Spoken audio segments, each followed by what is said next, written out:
Okay, we shall begin. So friends, yesterday was, as we all know, Tu B'Shvat, the 15th of Shvat.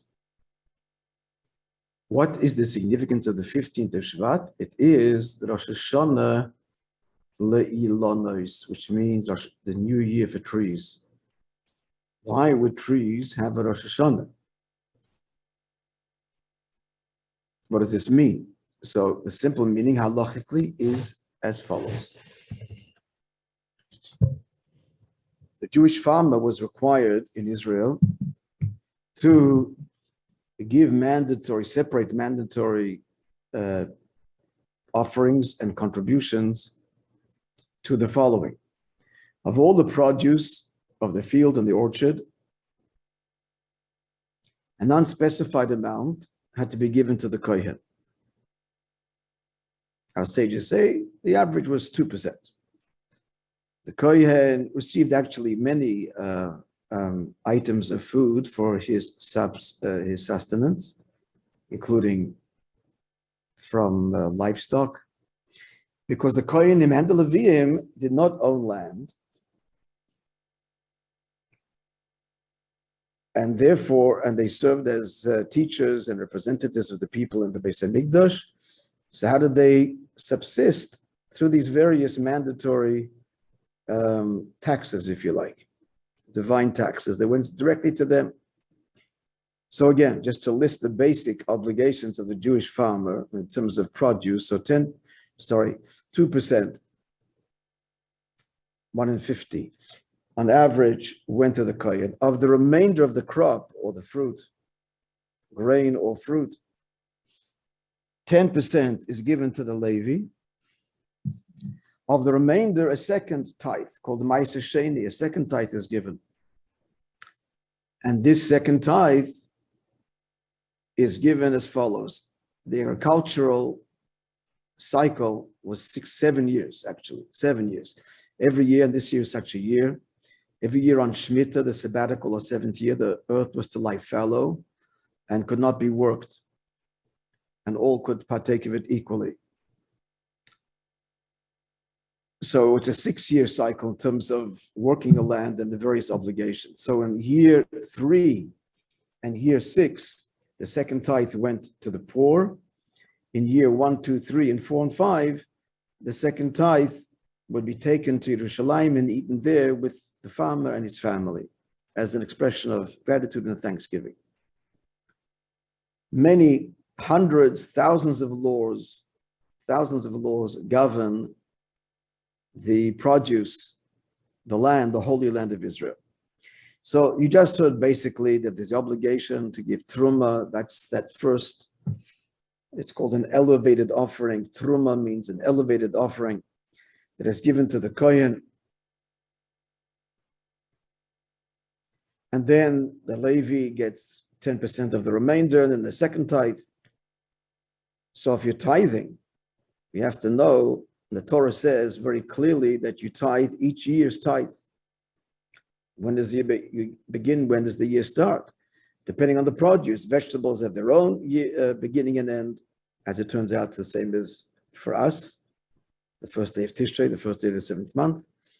But when it comes to fruit of a tree, so the demarcation point was yesterday, the 15th of Shvat. That means any fruit that blossomed before yesterday, this is all in the land of Israel, it doesn't apply outside Israel, and it applies primarily when the temple stood. So it applies nowadays rabbinically, and how it's treated with is another subject. We don't give it to the Levite or the Kohen anymore, obviously. What happens to it, how much you have to give, that's another very important subject, but another one. So again, what's Rosh Hashanah for trees? So any fruit that blossomed before yesterday, it's budding on the tree before yesterday, that fruit is to be calculated in the previous year's yield, 10% from the previous year. So from it's one Tu B'Shvat to the other Tu B'Shvat. Hence, anything which blossoms after Tu B'Shvat belongs to next year's yield, and to be calculated accordingly in terms of how much to give. Where does this date come from? The 15th of Shvat. The rainy season, in effect, begins 4 months earlier. Rosh Hashanah, our Rosh Hashanah, the first of Tishrei. But specifically, when do we ask for rain? At the end of Sukkot.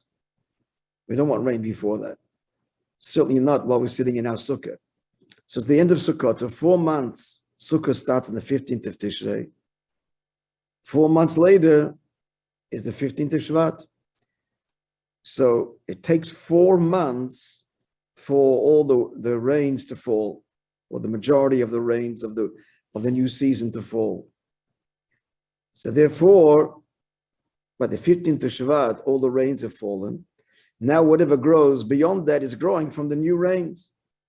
The new rain that has fallen the previous 4 months has just completed. Any fruit that blossomed before was getting its nourishment from the rains of the previous winter still. Previous 4 months starting from the previous Rosh Hashanah. Hence, those fruit belong to the previous year. Clear? Okay, I just want to point out it's of interest and significance, so that we'll go into a lot of detail. There are two opinions as to where the Rosh Hashanah, when Rosh Hashanah of the fruit trees is. The ruling, as you all know, is Tu B'Shvat, the 15th of Shvat. That's the ruling of the school of Hillel. Beis Shammai says Rosh Hashanah for the fruit trees is actually Rosh Chodesh Shvat, the first of Shvat. So you notice it's 4 months, I said, for the rains to fall. But when does it start? So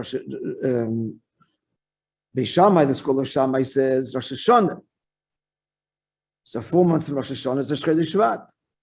And Hillel, it's from Sukkot. 4 months from Sukkot is the 15th of Shvat. In other words, Shammai says Rosh Hashanah is when God decided in general what's going to happen to his world. We start 4 months from that beginning. And Hillel says, no, we start 4 months from Sukkot, 2 weeks later, because even though true and Rosh Hashanah is a general decision of God with respect to all of creation is determined, God judges.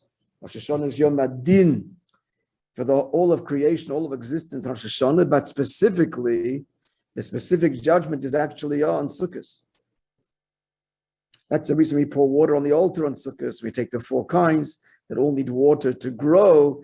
We're asking God that there be a bountiful, there be enough rain, not too much, not too little. Too much is not good either. And we wave the lulav in all 6 directions, invoking. This is the very simple meaning of it. There's other layers of meaning. I'm giving you the most simple elementary layer and the reason for the 4 kinds in Sukkot. And we wave it in 6 directions, that there should be the dew and the rain and the winds. May God all provide them all such that we have a bountiful harvest, bountiful yield. So when do we actually specifically address rain and God's decision specifically? How much rain is Sukkot? So therefore Hillel says it's 4 months from Sukkot. And Shammai says it's 4 months from Rosh Hashanah, because we trace it back to the first initial general judgment as opposed to Hillel, the specific judgment. And that's consistent, these two views, whether you look at how we view anything. Do we look at the original, the nebula potential origin, the general, or the specifics? For Shammai, it's always the potential, and for Hillel, it's the actual.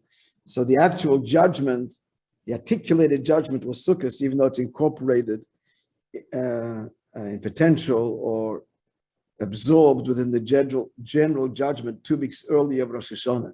And that's why they arrive at 2 different dates for when the 4 months are over. Is it from Rosh Hashanah or is it from Sukkot?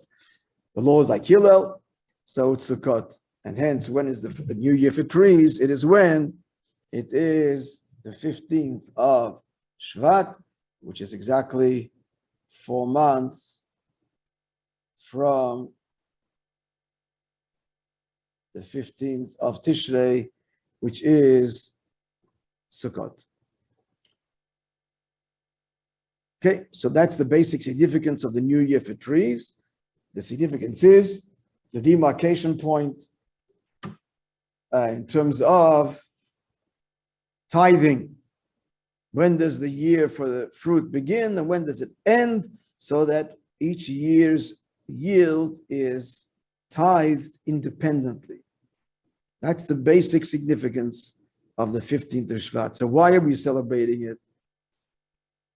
Here in the diaspora, certainly, and even in Israel, where these laws don't apply fully because there's no Beit HaMikdash, there's no temple.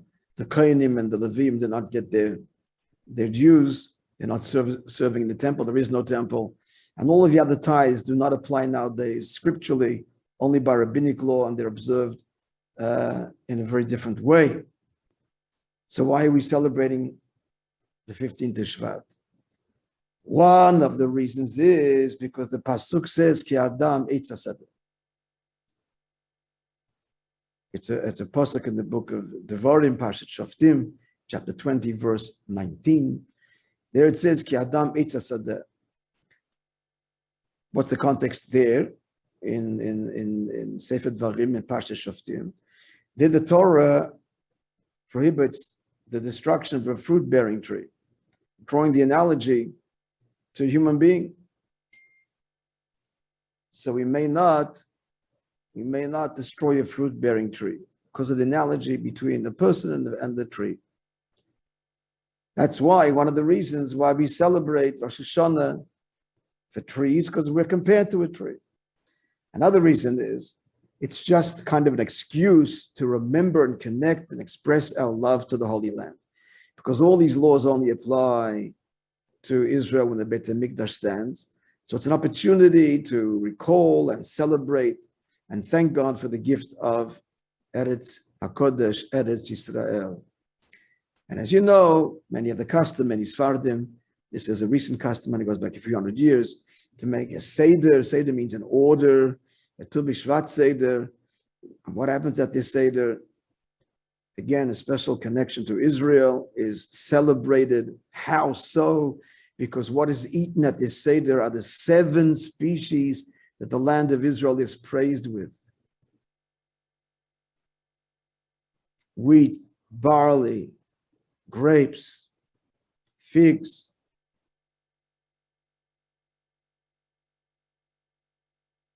pomegranates, olives, and dates. They are the Shivat HaMinim, the 7 species. They have a special status in Halacha. When you eat of them, there's a special bracha that you make afterwards, as opposed to everything else under the sun. There's a whole series of beautiful halachot. When you have an array of these foods in front of you, what you eat first. It's so beautiful. We're not animals that eat. We are human beings endowed with a divine soul, and there's a sacred way to eat food. It's called kashrut.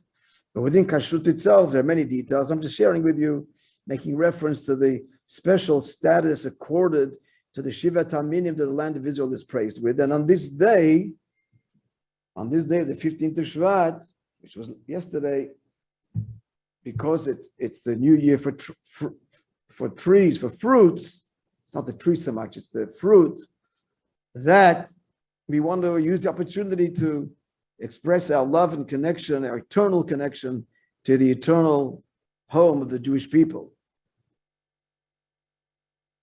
And the Seder that we make again, highlighting the 7 species. But it's also customary, as I hope many of you did yesterday, to eat any new fruit, a seasonal fruit they have not eaten this year. We eat yesterday, and you make a special bracha, a dish, and to the bracha, Bore Priya Eitz. Thanking God for the fruit of the tree.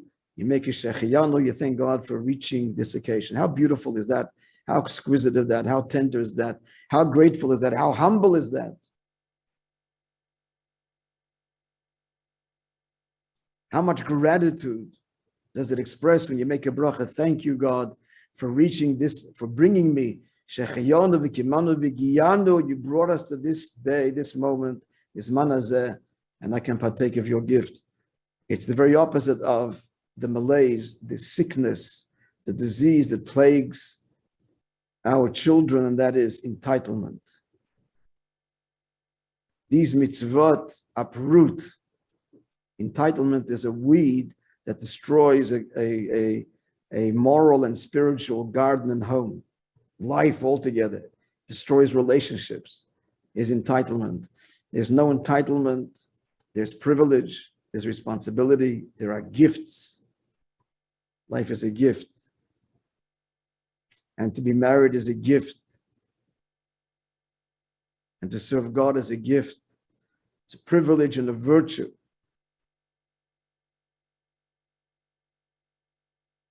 It's not about our needs, it's about what we are needed for. So these little customs like a Tu B'Shvat Seder and a blessing you make every time you eat, friends, before and afterwards, and what kind of blessing? It's such an awareness.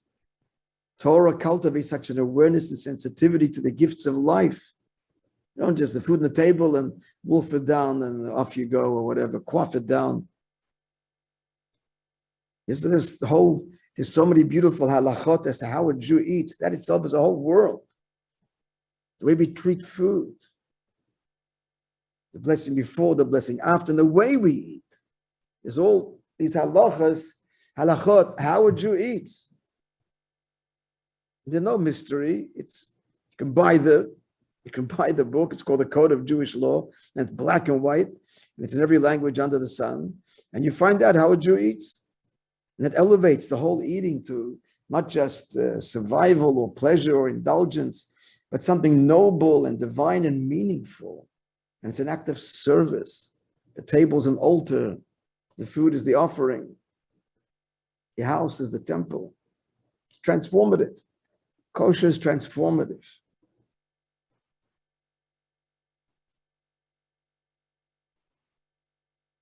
It's a game changer. It's a life changer. And it spills over into every area of life. Entitlement. Privilege. It's a gift. We're in awe and wonder of it all. And we don't stop thanking.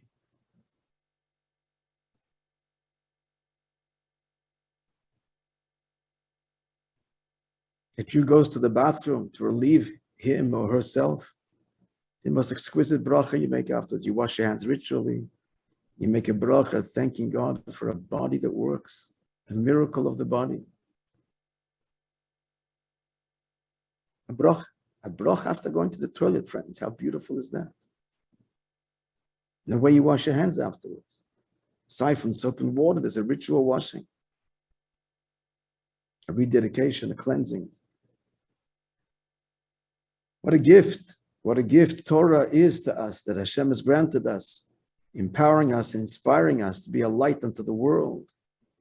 The world is seeking meaning and purpose. It's confused, thrashing about desperately. Final throes, the final death throes of Galut, ready for Geulah. That's where we're ready. It's up to you and I to bring the light of redemption. Starting with your own home, your own children, yourself, first and foremost. It's got to start with you, and no one's going to be inspired if you're not an example of it. And then the world. So back to Tu B'Shvat specifically. So we have the beautiful Tu B'Shvat Seder for those that observe it. And everybody has this custom of eating new fruit on this day and making the special blessing Shechion. So now, dear friends, in the remaining minutes that I have, I want to share with you the following. The Talmud, the Gemara says in Tractate Ta'anit as follows. The Gemara quotes, the Talmud quotes the verse we just quoted moments ago, Ki Adam etz hasadeh. For man is like a tree in the field, and hence the prohibition to destroy a fruit-bearing tree. So the Gemara said, Adam etz hasadehu? Is a person a tree in the field? That's the Gemara's question. And the Gemara answers that the same way the trees that you eat from, you may not destroy. Barren trees, if necessary, may be uprooted.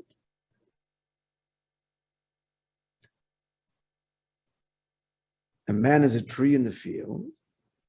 The parallel is a scholar who is appropriate.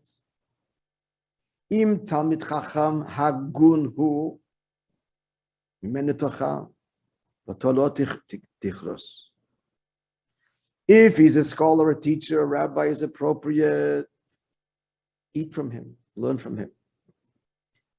But if not, a sage, he's a scholar, he's learned, but he's not a Hagun, then do not learn from him. Sur me'alav, says Rashi, turn away from him. That's the end of this very famous quote of the Talmud. I'm going to share with you one of the Rebbe's insights in this. The verse says a person is compared to a tree in the field. It's obviously symbolic. Obviously. Throughout Torah literature, people are compared to the Ilan, to the tree, the famous, you all know the famous Mishnah in Pirkei Avot.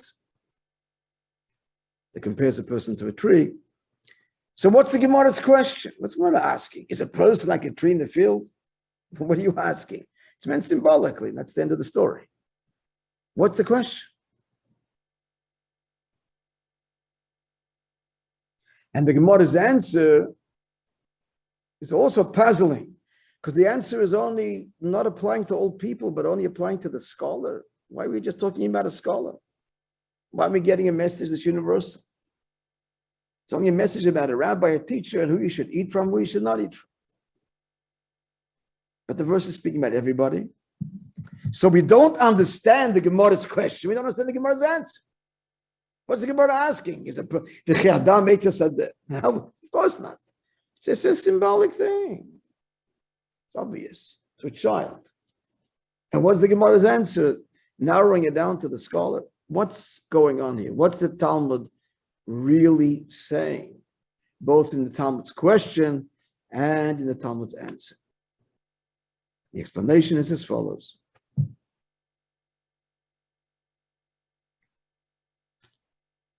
All of life, all of existence is divided into four worlds, or four stratas. There's the inanimate, things that have no overt life, like water, soil, minerals. Then there's growing life, vegetation. Animal life, living creatures, and human life. Four kingdoms, they're called. Four stratas of life. Now, these four stratas of life also exist within the person.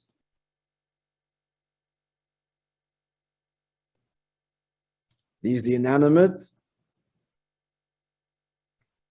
There is plant life, and then there's the animal life. What does it mean symbolically? The inanimate world is just the actions, an action you do, an action. Most external, just you did an act, you walk away, the act is there, silent. You make your mark, and it sits there in silence, as it were. Domem, that's the Hebrew. I'm using the word silence because the Hebrew word for inanimate is domem, which means silent. The inanimate world doesn't speak or make noise. Unless it's disturbed, it just sits there. It's something else pushes it, it makes a sound. Otherwise, inanimate objects just sit silently, observing, absorbing.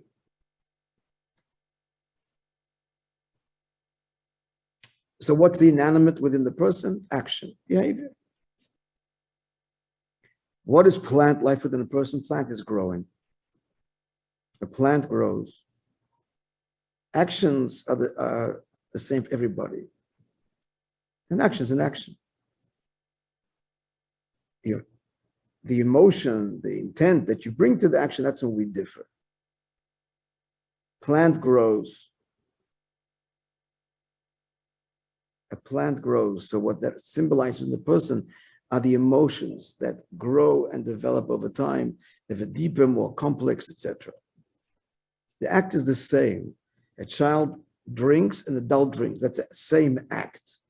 But feelings are very different. Feelings continue to grow and develop like different plants, different growth rates and different kinds of plants. Summary, fruits, all growing things represent the emotions within us. The animal within us represents the intellect. Intellect. Now, why animal? The difference between the animal and plant life is not only in degree of sophistication, but also mobility, which is all tied in. The plants are rooted literally to the spot, but the animal can go from one place to the other. That's between emotions and intellect. You can't change emotions. Love is love, fear is fear. It's what you love, what you fear, but you can't change the emotions themselves. There's no mobility to emotions, but there's mobility to intelligence. Change perspectives. Move from one position to another. Emotionally, we cannot change ourselves. We can direct the emotions, but you can't change them. Opinions can change and ought to change as we grow. So the animal, which is a living, mobile entity, represents what? Our intellect. Now we understand the Talmud's question. Gewalt, Gewalt. The Talmud is saying, the Torah, the verse says that a person like a tree in the field, is a person to be defined as an emotional creature. What's unique to the human being is intelligence, not the tree component, the higher level of life. That's the question. Surely the crowning achievement of a person is intelligence, the mobility component, change perspectives, learn new things. That's what the Gemara says. Of course, the Gemara understands the verse is symbolic, and that's why it's asking the question. Symbolic of what? Of which part of the person? Emotion. Is that how the Torah is describing human being as an emotional creature? The Torah should describe human being as an intelligent creature. That should be the description. That's the Gemara's question. That's the Talmud's question. We're clear? We've answered our question on the Talmud. Now we understand what the Talmud is asking. Now, what's the Talmud's answer? The Talmud's answer is a very, very enlightening answer. The Talmud is saying this. You can have all of the knowledge in the world. If it does not affect and channel your emotions, you're not a mensch. You're not a human being worthy of the title. That's the Gemara's answer. If he's a scholar, the Gemara says this means he has a lot of knowledge, but it's not reflected in his behavior and his emotions. Don't learn from him. Maybe intelligent, they have a lot of information, but he's not a mentor. Well, she's not a mentor. What you want to look first and foremost is not the degree of the IQ and the degree of knowledge amassed, or not even their attitudes, their philosophy. It's how do they behave emotionally with other people. That's what you got to look for. That's the most important. At the end of the day, that's why we were given intelligence, is to what? Is to refine our behavior, our feelings, our emotional responses, to channel them in the right areas. Love is love and awe is awe. But what do you love? What are you in awe of? How do you express your love? Now you need the intelligence to direct and channel. The love is rooted in the heart, but where is it growing? Where is it going? Where's it going to be directed? It's not a mobile entity, but intelligence is mobile. Intelligence can have an about turn and a completely different perspective. We can go from selfish to selfless. And if that's what we do, then that's healthy intelligence, because then that's going to guide the emotions in a way that is of service, not selfish, not needy, but needed. I am needed by somebody else. That's what it's all about. And that's what the Torah says, Ki Adam Meitzah Sadeh. Adam, a mensch, a human being worthy of the title, It's where are his emotions? What are they like? Do they serve self, or are they turned outward, the love and the awe to affect, to bring solace, love, comfort to another person, to fill somebody else's need? Is that what my emotions are for? Or are they to serve me? That's the measure, that's the litmus test. So we've answered our question and explained in other ways, puzzling piece of Talmud. So these are some of the lessons to be learned from the wonderful day of the 15th of Shvat, which was yesterday. It's wonderful Yom Tov, the new year for trees. And you learned this morning, right? And some of the halachas and spiritual dimension of this very special day. I thank you all for joining. Have a wonderful, wonderful week.